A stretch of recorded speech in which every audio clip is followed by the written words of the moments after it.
There are two questions that seem to follow many of us at different points in life, and for some of us throughout our lives.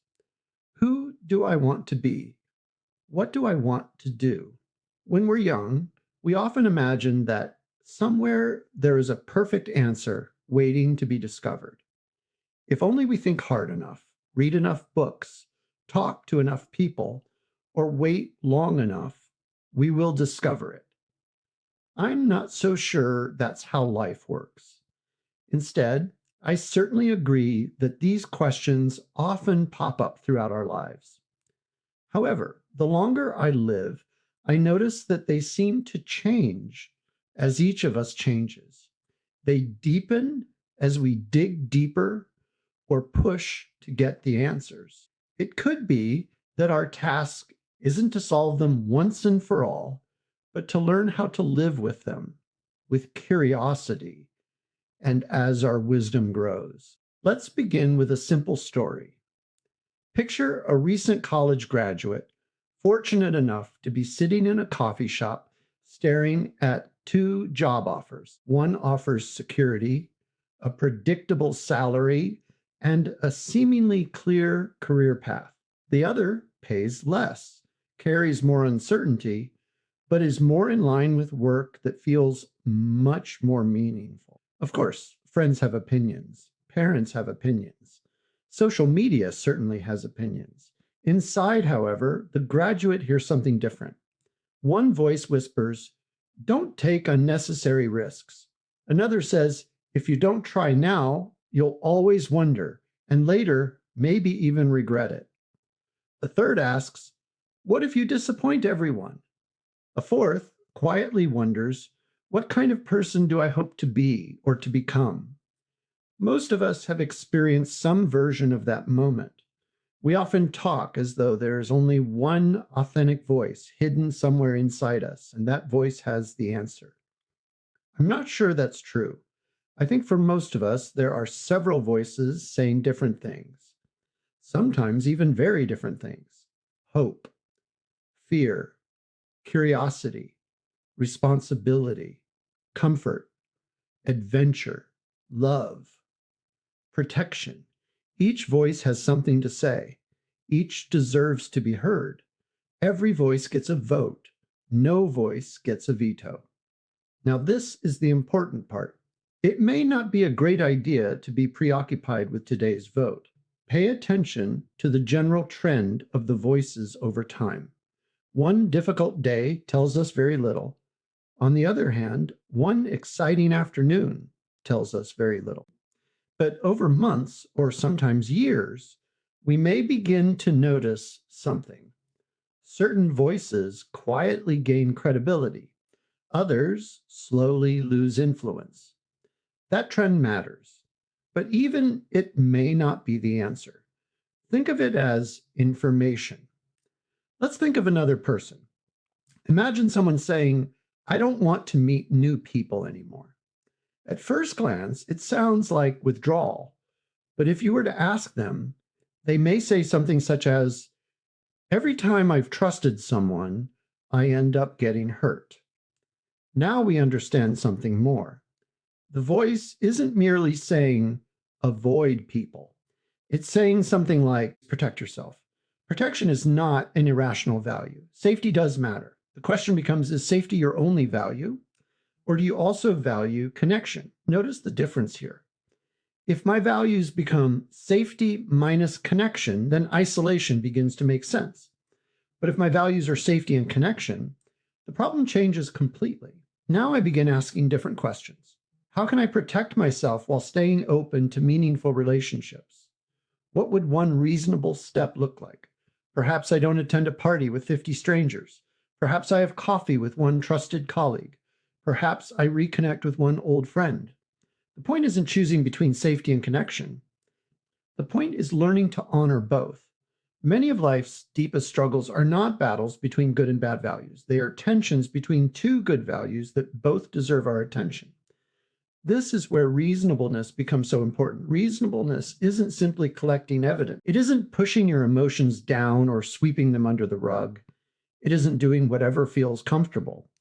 Reasonableness means thoughtfully weighing those values: safety, growth, loyalty, honesty, compassion, responsibility, freedom, connection.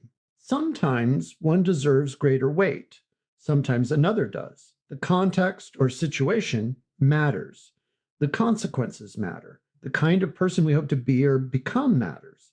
Reasonable people may reasonably weigh the same values differently. That doesn't mean anything goes. It means thoughtful people can arrive at different conclusions while taking the competing values seriously. Let's consider a third situation.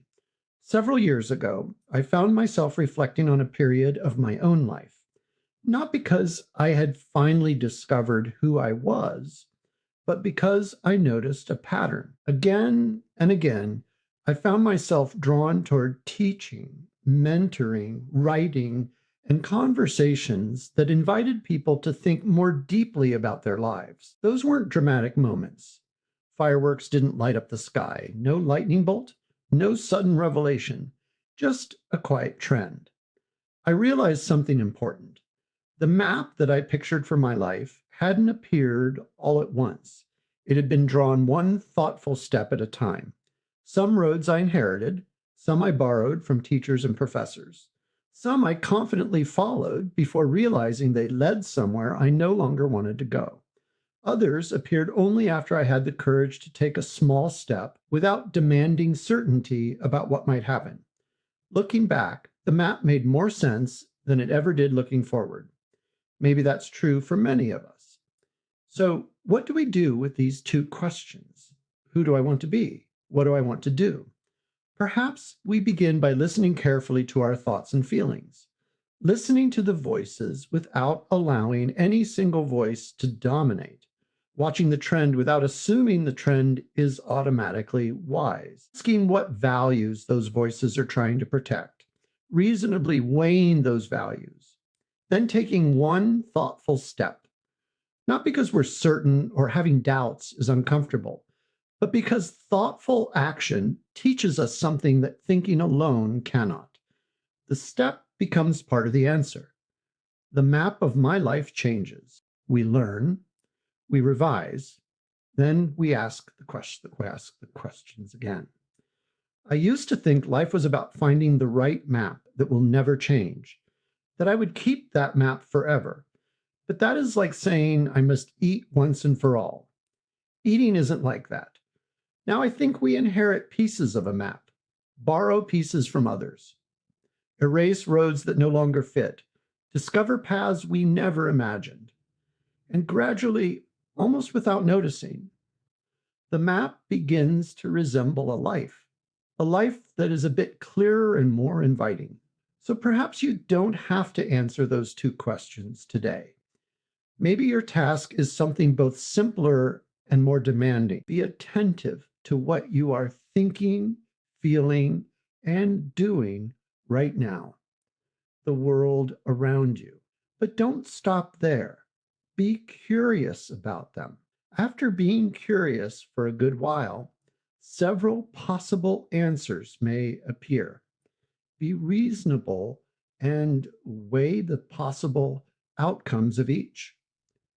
Then take action with one thoughtful step. Follow that by paying attention to what that step teaches you. Because we don't merely discover who we are, we participate in becoming the person we choose, one reasonable step at a time, and we start living the life we want.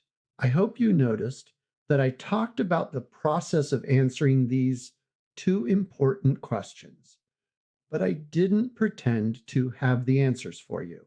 No one legitimately has the answer for you, though discussing what you are thinking, feeling, and planning with someone you trust often helps. I am wishing you all the best as you answer those questions for yourself. But remember, as you live and learn, those answers may change.